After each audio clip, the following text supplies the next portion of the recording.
Hello সবাইকে, তিথিস ওয়ার্ল্ডে তোমাদের সবাইকে স্বাগত। আজকে অনেকগুলো দিন পর আবার সকাল থেকে ভিডিওটা শুরু করলাম। এখন অনেকটাই ভোর, মানে ওই 5টা মতন বাজে। সকালবেলা ব্রাশটা হাতে নিয়ে একটু ছাদে হাঁটাহাঁটি করছিলাম। আর বেশ কটা দিন ধরে তো বৃষ্টি হয়ে গেল, সেই জন্য এই গাছটা মানে ঘরে জানলার পাশে রেখেছিলাম, তো কটা দিনের জন্য আবার ছাদে রেখে এসেছিলাম একটু আলো আর জল পাওয়াতে, আবার গাছটা কিন্তু বেঁচে গেছে।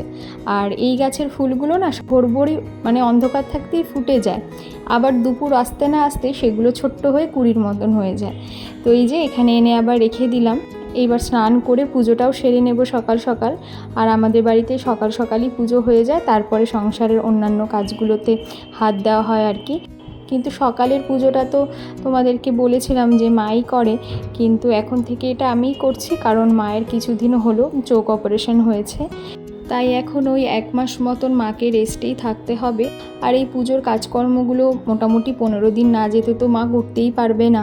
সেই জন্য পুজোটা এখন আমি উঠে আগে সকাল সকাল দিয়ে নিই, বা যেদিন দেরি হয়ে যাচ্ছে সেদিন রান্না করে 9টার দিকে এসে আবার পুজোটা দিচ্ছি। এই আর কি, এইভাবেই চলছে। সেই জন্য আর সেইভাবে ভিডিও করা হচ্ছে না, আর করতে পারলেও সেটা এডিট করে পোস্ট করতে সময়ই পাচ্ছি না, তাই ভিডিওগুলো একটু দেরিতেই পোস্ট করছি। তো যাই হোক, এদিকে আগে গোপালকে স্নান করিয়ে দিলাম, তারপরে দুটো সিংহাসনে ফুল দিয়ে তুলসী পাতা দিয়ে সাজিয়ে নিয়ে পুজোটা সেরে নিই। আর আজকে এত ভোরবেলা উঠে পুজো দিচ্ছি কারণ আজকে একটু বেরোবো।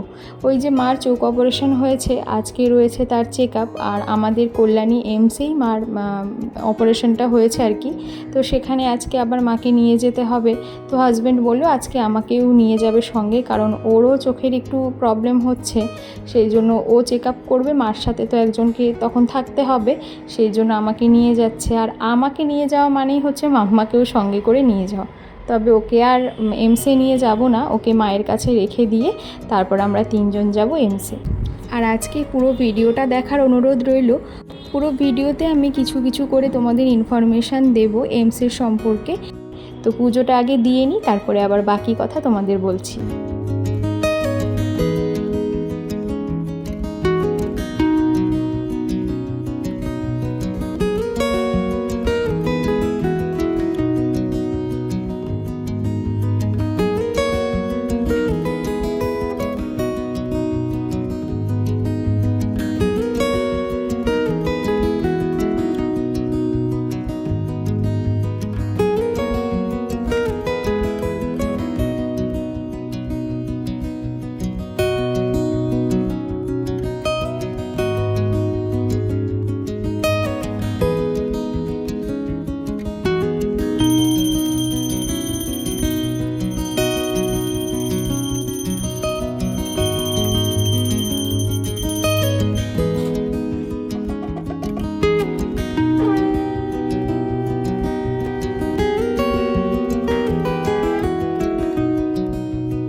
তো এই যে আমার পুজো দেওয়া হয়ে গেছে, এইবার ঝটপট রেডি হয়ে নেব। আর মাম্মা তো ঘুমোচ্ছে নিচে, তো ওকেও রেডি করে কিছু একটু খাইয়ে নিয়ে আমরা বেরিয়ে যাব, কারণ ও তো মায়ের কাছে থাকবে। মা ওকে স্নান করিয়ে খাইয়ে দাইয়ে দেবে, মা ওর জন্য রান্নাও করে রেখেছে। আর দুপুরবেলাও আমাদের হয়ে গেলে আমাদের বাড়িতে গিয়ে খাওয়া দাওয়া করে আবার বাড়ি ফিরবো। তো মা আর বাবা বাজার অবধি এসেছে, সেই জন্য ওকে বাজারেই নামিয়ে দিলাম। তারপরে আমরা এখন যাব এমসের দিকে। আর জানো তো, এমসে আজকে আমি প্রথমবার ভেতরে ঢুকবো। এর আগে সামনে দিয়ে অনেকবার গেছি, কিন্তু ভেতরে কোনো দিন ঢুকিনি। কিন্তু আমাদের দুই বাড়ির সবাই মানে কম বেশি সবাই 1 বছর থেকে 1.5 বছর ধরে এখানে ডাক্তার দেখাচ্ছে, সেই জন্য এমসের সম্পর্কে একটা বেসিক ধারণা আমার হয়েছে, মানে কিভাবে এখানে নাম বুকিং করতে হয়, বা কিভাবে স্টেপ বাই স্টেপ এখানে ডাক্তার তোমরা দেখাতে পারবে, বা অপারেশন হলে কিভাবে কি হয়। তো সেটা সম্পর্কে একটা সাধারণ ধারণা আমার হয়েছে। আজকের ভিডিওতে ভাবলাম তোমাদের সাথে কিছুটা শেয়ার করি, যতটুকু জানি ততটুকুই বলবো। খুব বেশি ডিটেলস হয়তো দিতে পারবো না, কিছুটা বেসিক ইনফরমেশান তোমাদেরকে এই ভিডিওতে দেব। তো এদিকে দেখো, আসার সাথে সাথেই মার কিন্তু চেক আপ হয়ে গেছিলো। তারপরে এখানে মা একটু শুয়েছিল, যেহেতু সদ্য অপারেশন হয়েছে। আর পুরোটা যেহেতু এসি রয়েছে, মার প্রচণ্ড শীতও করছিল, তাই মা এখানে বলছিল যে আমি একটু গুটি মেরে শুয়ে থাকি। আর এই ড্রপগুলো ডাক্তার এখন থেকে মাকে কিছুটা সময় গ্যাপে গ্যাপে দিতে বলেছে, তো পাশে বসে আমি সেগুলোই দিচ্ছিলাম। তো আমাদের হয়ে গেল, হাজব্যান্ডের একটু লেট হবে শুনে আমরা নিচে থেকে গিয়ে কফি আর স্যান্ডউইচ নিয়ে এসে খেয়ে নিলাম। কারণ সেই সকালবেলা চা খেয়ে বেরিয়েছি, তারপরে তো আর কিছু খাওয়া হয়নি। এখন ওই 11টা মতন বাজে, তাই কিছু খেয়ে নিলাম। আর ভেতরেই ক্যান্টিন, খাওয়ার ব্যবস্থা সব রয়েছে, তো এই একটা সুবিধা রয়েছে। তো এইবার বলি যে তোমরা যারা প্রথমবার এমসে ডাক্তার দেখাবে মনে করছো, তারা বুকিংয়ের জন্য এখানে একদম সকাল সকাল এসে লাইন দিতে পারো। ওরা প্রতিদিন কিন্তু 200 জন করে নেয়, সেই জন্য যতটা সকালে সম্ভব বা ভোরবেলা থেকেও চাইলে তোমরা এখানে লাইন দিতে পারো। তো 200টা টোকেনই ওরা প্রতিদিন দিয়ে থাকে। আরও যে দুটো অপশান রয়েছে বুকিংয়ের জন্য, সেটা হচ্ছে অনলাইন বুকিং আর একটা রয়েছে কোঠা সিস্টেম।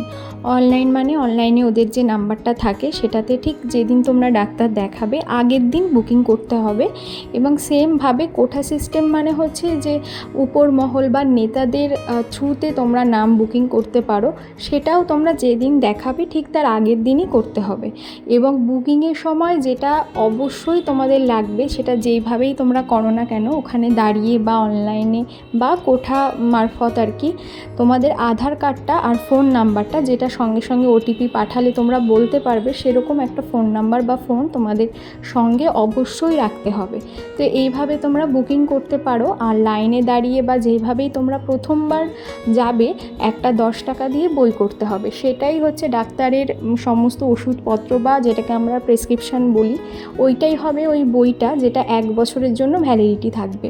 তো মানে 1 বছর ধরে তোমরা ওই 10 টাকার বইটা দিয়ে যত রকম সমস্যা, যত খুশি ডাক্তার তোমরা দেখাতে পারো। তো ওই প্রথম দিনই তোমাদের লাইনে দাঁড়িয়ে বইটা করতেই যা একটু মানে ধৈর্য নিয়ে দাঁড়াতে হবে বা সময় খরচ হবে আর কি। আবার 1 বছর পর ওই বইটাকে রিনিউ করতে পারবে, সেই সময় আর খুব বেশি ঝামেলা আর কি থাকে না। তো এদিকে দেখো আমরা এখন বাড়ির দিকে তো রওনা দিয়েছি, কিন্তু হাজব্যান্ড আমাদের সঙ্গে ছিল না, কারণ ওরা দেরি হবে বলে ওটাকে সেকেন্ড হাফে নিয়ে গেছে, মানে ওদের লাঞ্চ ব্রেক হবে তারপরে দেখবে। তো ওর অনেকটা দেরি হবে, সেই জন্য দাদাকে ফোন করেছিলাম। আর মাকে তো এতক্ষণ এখানে বসিয়ে রাখা বিকেল পর্যন্ত সম্ভব না, তাই আমার দাদাকে ফোন করায় ও বাইক নিয়ে এমসে আসে আর বাইকটা ওকে দিয়ে যায়, আর গাড়িটা নিয়ে আমরা বাড়ি চলে আসি। তো আসার পরে মাকে খেতে দিয়ে দিয়েছিল ওপরেই একেবারে। মা ফ্রেশ হয়ে দুপুরে খেয়ে নিয়ে একটু রেস্ট নিচ্ছিল, আর তারপরে আমিও খেয়ে নিলাম আর অপেক্ষা করছিলাম যে ও কখন আসবে। এই করতে করতে অনেকটা লেট হয়ে গেছে। আমরা কিন্তু জামা কাপড় ছাড়িনি, কারণ আমাদের তো বাড়ি যাওয়ার কথা ছিল। কিন্তু ডাক্তার যখন ওর মানে চোখটা দেখেছে, তখন রেটিনা টেস্টের জন্য ওকে একটা ড্রপ দিয়েছিল। তো ওই ড্রপটা দিলে না মানে কিছুক্ষণের জন্য একটু হেজি হেজি মতন সব কিছু আসে, একটু মানে ঘোলা ঘোলা টাইপের আসে চোখে। তো একেতেই সন্ধ্যা হয়ে গেছে 6টা, তারপরে ও এসে খাবে, স্নান করবে, এরপরে এতটা রাস্তা ড্রাইভ করে বাড়ি যাওয়া ওর পক্ষে একটু অসুবিধাই হতো। তার উপরে আবার যেহেতু 5টা বেজে গেছিলো, ডাক্তারদের ছুটির সময় হয়ে গেছে, তাই ওকে আবার বলেছে কালকে 9টা থেকে 9:30টার মধ্যে আরও একবার আসতে, আরও কিছু টেস্ট করবে, তারপরে ওরা শিওর হবে যে কি প্রবলেম হয়েছে চোখে। তো কি করব, বাধ্যতামূলক আমাদের আজকে রাতে এখানেই থেকে যেতে হলো। এক কাপড়েই রয়ে গেছি, শুধু বাড়িতে আমার কটা নাইটি ছিল, টুকটাক জামা কাপড় ছিল, সেই সব পরেই আর কি রাত্রিটা কাটিয়েছি আমি আর মা। শুধু মাম্মার কয়েকটা জামা প্যান্ট এনেছিলাম, সেটাই এক সম্বল ছিল। কিন্তু নিজের বাড়ি, অসুবিধা কিছু নেই। আর কালকে সকালে যেহেতু আবার ওর সাথে আমি যাব এমসে, তাই মাকে সকালে রান্নার জন্য কিছু তরকারি রাতেই কেটে রেখেছিলাম। ওই ভেন্ডি ভাজা, উচ্ছে ভাজা, তার সাথে আলু পেঁপে সোয়াবিন দিয়ে একটা রাতের জন্য তরকারিও করছিলাম। তো এই সব করতে করতে আজকে যেহেতু মা অনেক দিন পর আমাদের বাড়িতে এসছে আর রয়েছে রাতে, মানে শাশুড়ি মা, সেই জন্য আমার বৌদিরা, কাকি, কাকারা সবাই এসছিল দেখা করতে মায়ের সাথে। তো এই সন্ধ্যা থেকে বেশ ভালোই কাটছিল, কিন্তু ভেতর ভেতর একটা টেনশানও হচ্ছিল যে আবারও কালকে ডাক্তার কি বলবে চোখটা দেখে, বা এমন কি হলো চোখের যে আবারও ওকে যেতে হবে। তো যাই হোক, এইসবের মধ্যে দিয়ে আজকে রাতটা তো কোনো রকম কাটিয়ে নিলাম। এখন দেখা যাক কালকে সকালে কি হয়। খিদা পেয়েছে তো, আমি খেয়ে নিয়েছি। আমাকে দেবা না? তাহলে কি দেবো? দিদা কি? দিদার কি হয়েছে?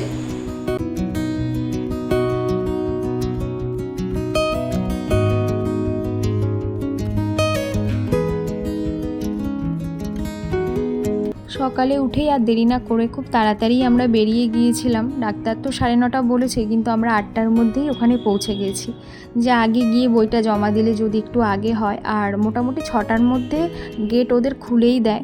মানে তোমরা যে প্রবলেমের জন্য ডাক্তারের কাছে গেছো সেই ডিপার্টমেন্টগুলো তো আলাদা আলাদা থাকে, তো ডিপার্টমেন্টের সামনেই থাকে রিসেপশন, প্রত্যেকটা ডিপার্টমেন্টের সামনে। তো সেখানে গিয়ে তোমরা বইটা জমা দেবে। এবার কী প্রবলেম সেই অনুযায়ী ওরা ভাগে ভাগে বইগুলো সাজিয়ে রাখে। মানে চোখেরও তো বিভিন্ন রকম ধরো সমস্যা থাকে মানুষের, তো সেই অনুযায়ী ওরা বইগুলো সাজিয়ে রাখে এবং একটা একটা করে সেই অনুযায়ী নাম ডাকতে থাকে। তো সেই নাম ডাকাটা কতক্ষণে আসবে সেইটা একটা বড় সময়ের ব্যাপার। তাই আমি যেটা বুঝলাম যে এমসে ডাক্তার দেখাতে আসতে হলে বাড়ি থেকে মোটামুটি মাইন্ডে এটা সেট করে আসতে হবে যে সকালে যাচ্ছি, বিকেলও হয়ে যেতে পারে। সেই জন্য সঙ্গে করে কিছু ভারী খাবার অবশ্যই তোমরা ক্যারি করো। এমনি ওখানে ক্যান্টিন রয়েছে, খাওয়ার ব্যবস্থা রয়েছে, সব রকম খাবারও ওখানে তোমরা পাবে। মানে বিরিয়ানি থেকে শুরু করে সাউথ ইন্ডিয়ান খাবার, সব রকম খাবার তোমরা পাবে। কিন্তু সঙ্গে করে নিয়ে আসলে সুবিধা কি, ধরো তোমরা তো ডাক্তার দেখাবে, এবার যেই মুহূর্তে তোমরা খেতে বাইরে যাবে তখনই দেখা গেল মাইকে তোমাদের নাম অ্যানাউন্স করলো, এতে করে তুমি অনেকটা পিছিয়ে যাবে, আবার একটা সমস্যা আর কি। সেই জন্য বাড়ি থেকে কিছু খাবার আনলে এখানে বসেই তোমরা খেয়ে নিতে পারবে। আর এখানে আমরা অনেকক্ষণ বসেছিলাম। ডাক্তার তো 9:30 বলেছিল, কিন্তু হয়তো উনি ওটি করছিলেন, সেই জন্য ওনার আস্তে আস্তে প্রায় 12টার কাছাকাছি বেজে গেছিলো। আর কালকের মতনই আমরা সেই চা খেয়ে বাড়ি থেকে এসেছি, তাড়াতাড়ি হয়ে যাবে, ডাক্তার তো 9:30 বলেছে। কিন্তু এখানে এত দেরি হয়ে যাওয়াতে দুজনেরই একটু খিদে পেয়ে গেছিলো। আর ওকে এর মধ্যে আবার একবার ড্রপ দিয়েছে, তো ওকে বললাম তোমার আর যেতে হবে না, তুমি বসো, আমি কিছু খাবার নিয়ে আসছি। তো আমি নিচে গিয়ে দুজনের জন্য 2টো স্যান্ডউইচ নিয়ে আসি, তারপর আর কি খাই। এরপরে আরও 1 ঘন্টা পর ওকে ডেকে ডাক্তার দেখে। তো ডাক্তার কি বলেছে সেটা তোমাদের একটু পরে বলছি। তার আগে আরও একটা ইনফরমেশান দিই। ধরো ডাক্তার এখানে তোমাদের দেখার পরে কিছু টেস্ট দিল, যেরকম ব্লাড টেস্ট হতে পারে, আলট্রাসোনোগ্রাফি, ইসিজি, এক্স-রে, এগুলো হতে পারে। তো সেগুলো তোমরা বাইরে থেকে না করে এখান থেকে যদি করো, ওরা মানে জুনিয়র ডাক্তারদের থেকে তোমরা লিখে নিতে পারো ডেটটা। জুনিয়র ডাক্তাররা ডাক্তারকে একবার দেখার পরে তোমাকে সম্পূর্ণ গাইড তারাই করবে, সব রকম হেল্প তারা করবে, কিন্তু কোনো টাকা এখানে লাগে না। মানে ওই বইটা করতেই যা 10 টাকা লাগে। তো এখান থেকে টেস্টগুলো করলে বাইরের থেকে অর্ধেক খরচে তোমরা এখানে সবটা করতে পারবে। খুবই ভালো উন্নত যন্ত্রপাতি এখানে। আমার মা নিজে কিছুদিন আগে করেছে, অনেকগুলো পরীক্ষা দিয়েছিল, তো সেগুলো সব এখান থেকেই মা করেছে। আর এই যে ধরো অপারেশন হচ্ছে, অপারেশনের জন্য বেড ভাড়া, নার্সের জন্য বা ডাক্তারের কোনো ফিস লাগে না, যেহেতু সরকারি। শুধুমাত্র অপারেশনের যে আনুষঙ্গিক জিনিসগুলো, যেমন ধরো মার চোখ অপারেশন হয়েছে, তার জন্য ধরো লেন্সটা, সিরিঞ্জ, হ্যান্ড গ্লাভস, কিছু ওষুধ, এইগুলো তোমাদেরকে কিনে দিতে হবে। ডাক্তার সব লিস্ট করে দেবে, সেইটাই শুধু তোমরা কিনে দেবে, বাদ বাকি ওরাই সবটা করবে। এইটুকু ইনফরমেশানই তোমাদের দিতে পারলাম, বাড়ির সবার মুখ থেকে যতটা শুনেছি আর 2টো দিন গিয়ে যা বুঝলাম সেটুকুনি তোমাদের সাথে শেয়ার করলাম। তো এর মধ্যে আমাদের ডাক্তার দেখানো হয়ে গেছে, বাড়িতে তো চলে এসেছি, খেয়ে দিয়ে এবার বাড়ির দিকে রওনা দিচ্ছি। মানে এসেছিলাম কালকে দুপুরে যাব বলে, আর সেখানে আরও 24 ঘন্টা থেকে গেলাম, এই আর কি। আর এবার তোমাদের বলি যে হাজব্যান্ডের কি হয়েছে। তো ওর 2 মাস ধরেই না চোখের বাঁদিকে একটা ব্ল্যাক স্পট মতন দেখতে পাচ্ছিল। মানে যেদিকেই তাকাচ্ছে মিডলটাতে একটা ব্ল্যাক স্পট মতন ওর মনে হচ্ছিল, ওই জায়গাটা ব্ল্যাঙ্ক হয়ে যাচ্ছে, কিছু দেখতে পাচ্ছে না। তো প্রাইভেটে ও ডাক্তার দেখিয়ে একটা ড্রপ দিচ্ছিল, কিন্তু 2 মাসে কিছুটা ঠিক হয়েছে, পুরোপুরি ঠিক হয়নি। তো এইখানে এই 2 দিন ধরে ডাক্তাররা দেখার পরে বলল ওর বাঁদিকের রেটিনাতে জল জমতে শুরু করেছে এবং সেখানে একটা প্লট মতন হয়ে গেছে। তো সেই জন্য কিছু ব্লাড টেস্ট দিয়েছে এবং সামনের সপ্তাহে ওর এনজিওগ্রাম হবে। যদি দেখে যে এটা বড় হতে পারে পরে, তাহলে পরে ওরা লেজার লাইটের মাধ্যমে ওই জলটা বের করে জায়গাটা ব্লক করে দেবে। আর এনজিওগ্রাফি বা এনজিওগ্রাম করার পরে যদি দেখে যে না, খুব বেশি সমস্যা না, তাহলে ড্রপের মাধ্যমেই এটাও সেরে যাবে। যথারীতি এই খবরটা শোনার পর থেকে বাড়ির সবারই মনটা খুব খারাপ হয়ে গেছিলো। একটার পর একটা আমাদের ওপর দিয়ে যা যাচ্ছে সেটা শুধু ভগবান আর আমরাই জানি। জানি না এই খারাপ সময় থেকে কতদিনে আমরা মুক্তি পাবো আর কি কি সামনে আমাদের জন্য অপেক্ষা করছে। তো 2 বাড়ির দিক থেকেই এত সমস্যা চলছে যে কোনো কাজেই মন বসছে না, আর সেইভাবে ভিডিওও আমি করে উঠতে পারছি না। তাই যতটুকু পারছি তোমাদের সাথে শেয়ার করছি। আর আজকের ভিডিওটাও এতটুকুই থাকলো। চেষ্টা করব আবার খুব তাড়াতাড়ি নতুন ভিডিও তোমাদের সাথে শেয়ার করার। আর যদি ভিডিওটা ভালো লাগে বা একটুও হেল্পফুল হয়ে থাকে, অবশ্যই কিন্তু একটা লাইক করো। আবারও দেখা হবে পরের ভিডিওতে। সবাই ভালো থেকো, সুস্থ থেকো। Thank you.